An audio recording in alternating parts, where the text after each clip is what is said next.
Hello everyone, welcome back. ഞാൻ എൻ്റെ പോസ്റ്റിൽ പറഞ്ഞതുപോലെ തന്നെ ജീവിതത്തിൽ സ്റ്റക്കായി നിൽക്കുന്ന കുറച്ചു പേർക്ക് വേണ്ടിയിട്ടുള്ള ഒരു വീഡിയോ സീരീസാണ് ഞാൻ ഇന്ന് സ്റ്റാർട്ട് ചെയ്ത് വെക്കുന്നത്. നിങ്ങളുടെ ലൈഫിൽ ഇനി എങ്ങനെ മുന്നോട്ട് പോകണം? കംപ്ലീറ്റ്ലി സ്റ്റക്കാണ്, ഞാൻ മെന്റലി സ്റ്റക്കാണ്, ഫിസിക്കലി സ്റ്റക്കാണ്, എനിക്ക് നോ പറയാൻ അറിയില്ല, എനിക്ക് മെന്റലി ഒരു ബോൾഡ് ആയ ഒരു വ്യക്തിയായിട്ട് മാറണം, പക്ഷെ എനിക്ക് എന്താ ചെയ്യേണ്ടതെന്ന് അറിയില്ല, എങ്ങനെ എൻ്റെ ലൈഫിലേക്ക് സെൽഫ് ഡിസിപ്ലിൻ ഞാൻ കൊണ്ടുവരണം എന്നൊക്കെയുള്ള കാര്യങ്ങളിൽ ആശയക്കുഴപ്പങ്ങളുള്ളവർക്കും നിങ്ങളുടെ ഒരു ബെറ്റർ വേർഷൻ, നിങ്ങളുടെ ഒരു പുതിയ വേർഷൻ നിങ്ങൾക്ക് സൃഷ്ടിച്ചെടുക്കണമെന്ന് അതിയായിട്ട് ആഗ്രഹിക്കുന്നവർക്കും വേണ്ടി മാത്രമുള്ളതാണ് ഈ ഒരു വീഡിയോ സീരീസ്. അല്ലാത്തവർക്ക് ഇവിടെ വെച്ച് തന്നെ നിങ്ങൾക്ക് ക്വിറ്റ് ചെയ്യാവുന്നതാണ്, തുടർന്ന് കേൾക്കണമെന്നില്ല. ഞാൻ പറഞ്ഞല്ലോ, ഞാൻ ഈ ഒരു വീഡിയോ സീരീസ് ആരംഭിച്ചിരിക്കുന്നത് അത്രത്തോളം സ്റ്റക്കായിട്ടുള്ള ആളുകൾ, വേദന അനുഭവിക്കുന്ന ആളുകൾ എൻ്റെ കമ്മ്യൂണിറ്റിയിൽ ഉണ്ട് എന്ന് എനിക്ക് അറിയാവുന്നതുകൊണ്ട് തന്നെയാണ്. എൻ്റെ യൂട്യൂബ് ഫാമിലിയിൽ ഉണ്ട് എന്ന് എനിക്ക് പൂർണ്ണമായിട്ടുള്ള ബോധ്യമുള്ളത് കൊണ്ടാണ്. അപ്പോൾ ഈ ഒരു മിഷനിൽ നിങ്ങളും എൻ്റെ കൂടെ ഉണ്ടാവും എന്ന് ഞാൻ പ്രതീക്ഷിക്കുകയാണ്. ഞാൻ നിങ്ങൾക്ക് വലിയ വാഗ്ദാനങ്ങളൊന്നും തരുന്നില്ല, പക്ഷേ ഞാൻ പറയുന്ന കാര്യങ്ങൾ നിങ്ങൾ ഫോളോ ചെയ്യാൻ റെഡിയാണെങ്കിൽ നിങ്ങൾക്ക് ഏറ്റവും ബെറ്റർ ആയിട്ടുള്ള ഒരു വേർഷനായി, നിങ്ങളുടെ തന്നെ ഏറ്റവും ബെറ്റർ ആയിട്ടുള്ള ഒരു വേർഷനായിട്ട് നിങ്ങൾക്ക് മാറാൻ പറ്റും എന്നുള്ള ഒരു ഉറപ്പ് എനിക്ക് തരാൻ പറ്റും. കാരണം ഇതെല്ലാം തന്നെ ഞാൻ എൻ്റെ ജീവിതത്തിൽ പരീക്ഷിച്ച് വിജയിച്ച കാര്യങ്ങളാണ്. അപ്പോൾ ആ ഒരു മോട്ടിവേഷൻ, അല്ലെങ്കിൽ നിങ്ങൾക്ക് എന്നിൽ ഒരു വിശ്വാസം ഉണ്ടെങ്കിൽ നിങ്ങൾക്ക് എൻ്റെ കൂടെ കൂടാം. നിങ്ങൾക്ക് വേണ്ടി ഒരുപാട് കാര്യങ്ങൾ കൂടുതൽ തരണമെന്നുണ്ട്. അപ്പോൾ അതെല്ലാം നമുക്ക് ഓരോ സീരീസ് ആയിട്ട് മുന്നോട്ട് പോവാം. ഇപ്പോൾ നിങ്ങളുടെ ലൈഫിൽ നിങ്ങൾ ഏതവസ്ഥയിലാണ് ഉള്ളതെങ്കിലും അതിൽ നിന്നൊരു മാറ്റം നിങ്ങൾക്ക് തീർച്ചയായിട്ടും ഉണ്ടാവും.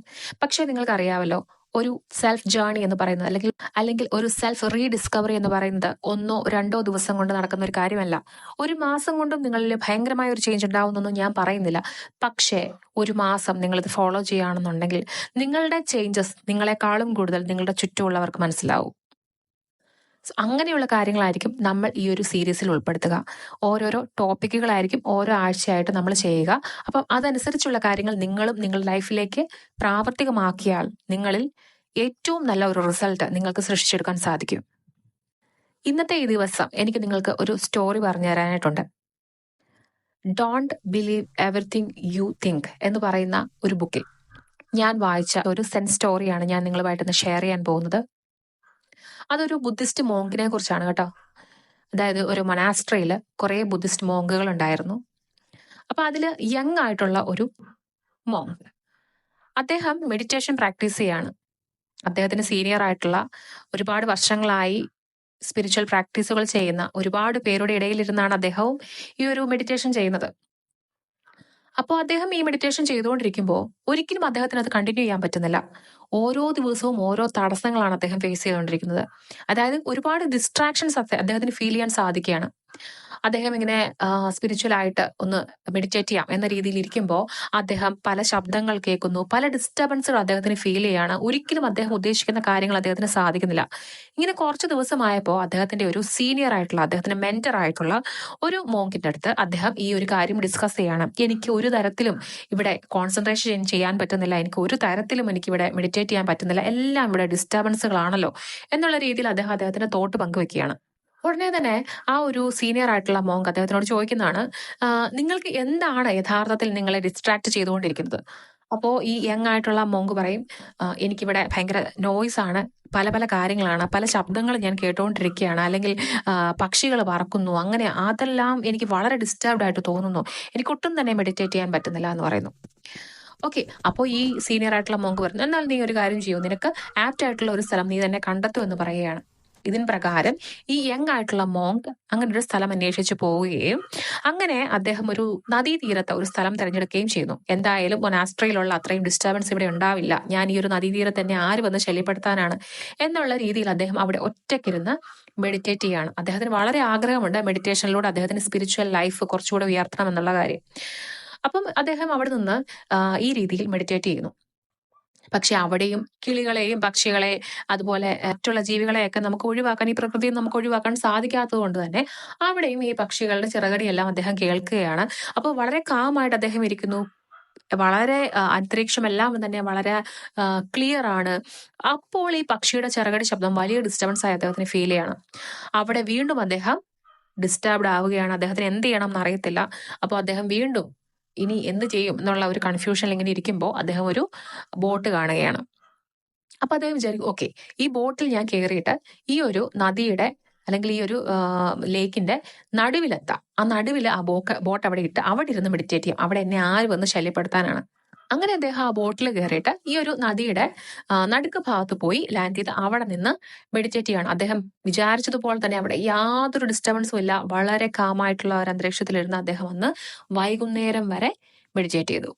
സോ അതൊരു പുതിയ എക്സ്പീരിയൻസ് ആയിരുന്നു അദ്ദേഹത്തിന്. അദ്ദേഹം വൈകുന്നേരമായപ്പോൾ മൊണാസ്ട്രിയിലേക്ക് തിരിച്ചുപോയി.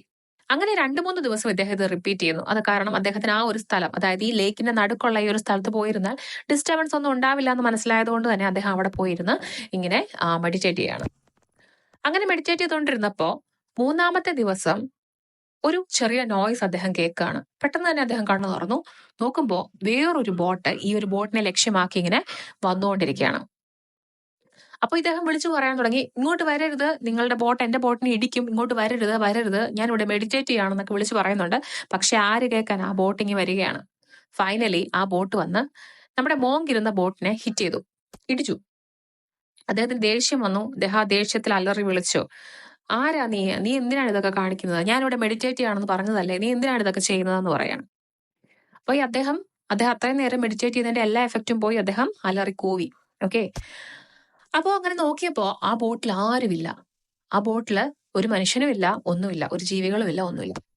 ആ ബോട്ട് കാറ്റിന്റെ ദിശയിൽപ്പെട്ട് അറിയാതെ അതിന്റെ ഗതി വിട്ട് ഒഴുകി വന്ന് ഈ ഒരു ബോട്ടിൽ ഹിറ്റ് ചെയ്തതാണ്. ആരും അതിലില്ല എന്ന് കണ്ടതോടെ നമ്മളുടെ യങ് ആയിട്ടുള്ള മോങ്കിന് എന്തോ ഒരു കുറ്റബോധം ഫീൽ ചെയ്യാൻ തുടങ്ങി.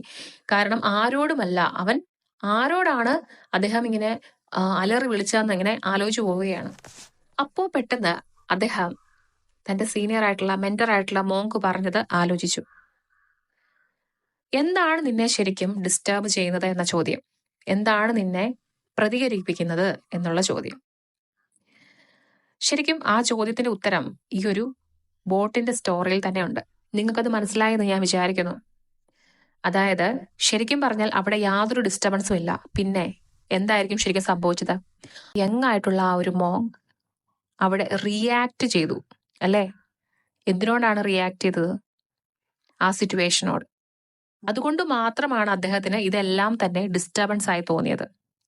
ഇതുപോലെ നമ്മുടെ ചുറ്റും ഒരുപാട് വ്യക്തികൾ കാണും. നമുക്ക് ദേഷ്യം വരുന്നത് എപ്പോഴാണെന്ന് അറിയാമോ?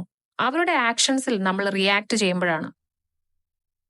ഇതുപോലെയാണ് നമ്മുടെ ചുറ്റിലും നടക്കുന്ന ഓരോ കാര്യങ്ങളും.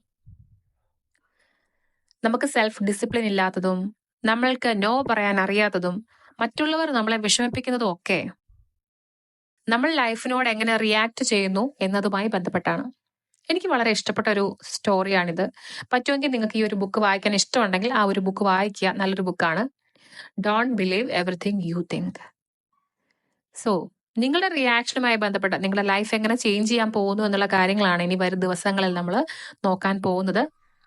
നിങ്ങൾക്ക് എല്ലാവർക്കും ലൈഫിൽ നല്ലൊരു തുടക്കമായിട്ട് ഇത് മാറുമെന്ന് ഞാൻ വിശ്വസിക്കുന്നു. ഞാൻ എല്ലാം പെർഫെക്റ്റ് ആയിട്ടൊരു വ്യക്തിയാണെന്നല്ല ഞാൻ പറയുന്നത്. ഞാനും എന്റെ യാത്രയിലാണ്. കൂട്ടത്തിൽ ഇപ്പോൾ നിങ്ങളെയും കൂട്ടുന്നു എന്ന് മാത്രം.